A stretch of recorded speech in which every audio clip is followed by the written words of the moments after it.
Question. The spread of Marathon power was the main reason for the decline of the Mughal Empire. Do you agree or disagree? Give reasons for your answer. 14 marks. Answer. Marathons were the militant Hindu community concentrated mainly in the southern Indian state of Maharashtra. The Maratha Empire was founded by the ferocious Maratha commander Shivaji in the 1670s. They gradually organized themselves and began to offer strong resistance to the Mughals. They defeated the Mughal army in 1737 outside Delhi and had captured the strategic town of Malwa in 1738. During the first 6 decades of the 18th century, they were the most powerful and established community in India that was ready to fill in the power vacuum created by the declining Mughal rule. Successive Mughal rulers found it almost impossible to check the rapidly growing Maratha power. Aurangzeb spent about 25 years in the Deccan, desperately trying to eliminate the Marathans. On his return, he found the state treasury almost empty, and this added to his difficulties.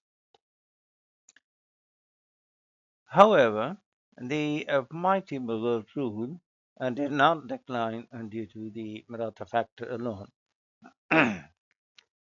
Historians also blame the prejudiced and intolerant policies of Aurangzeb, who adopted strict measures against the non-Muslims. He imposed the discriminatory Islamic tax jizya on the non-Muslims that had earlier been abolished by Akbar, though he tried to defend himself by waiving some other taxes. He also demolished a number of Hindu temples and adopted a harsh attitude towards the Sikhs. Being a staunch Sunni ruler, he banned many activities such as painting, music, drinking, gambling, and dance that had been part of the Indian culture and society. He also tried to ban the Hindu custom of sati, burning a widow alive on the cremation of her husband.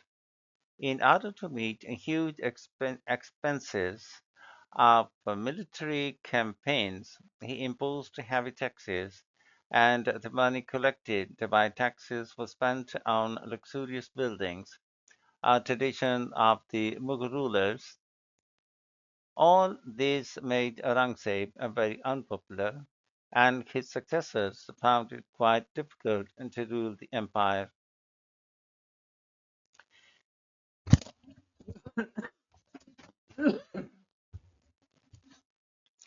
Weak successors of Aurangzeb fell victim to extravagant and luxurious lifestyles and paid little attention to the defense and the consolidation of the empire. They became morally corrupt and comfort-loving and could not overcome the difficulties faced by various parts of the huge empire. This commonplace is the usual result of continued successes of major empires, and the Mughals were no exception.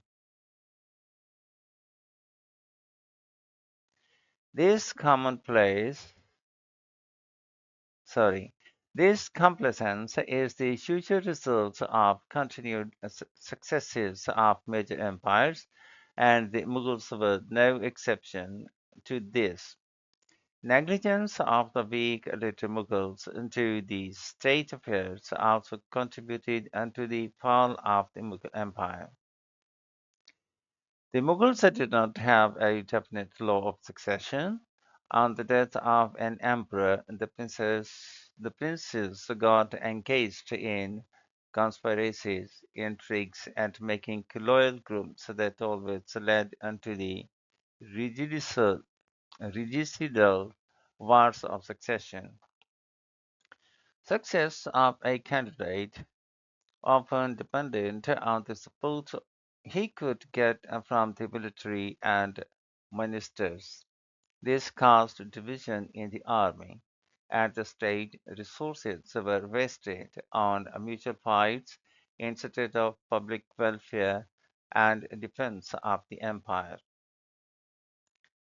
Aurangzeb had divided the whole empire between his three sons in order to prevent a war of succession. However, the three princes began to fight, and eventually Prince Musam established himself as emperor.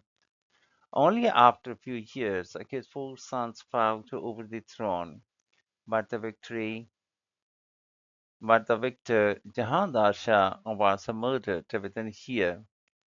So, in the 10 years after Aurangzeb's death, 12 different people claimed to be emperor at one time.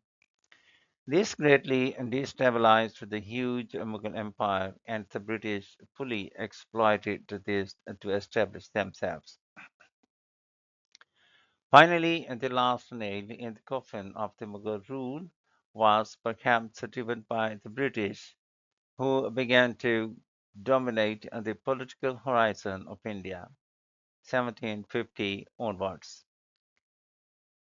The tottering Mughal Empire was no match to the British supremacy in warfare. The British were skillfully established.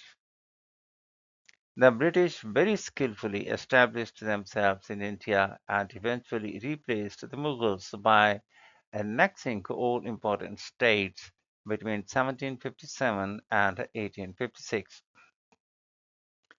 They started their victorious journey from northeastern India, and moving southward, they turned into the northwestern territories of Sindh, Punjab, and Kashmir. They also successfully applied their famous strategy of divide and rule to occupy the Indian subcontinent.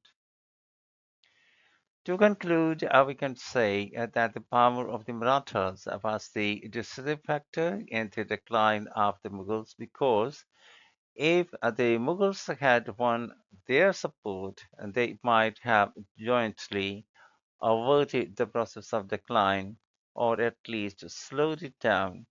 Instead, Mughals failed to make friends with them and constantly earned their hostility.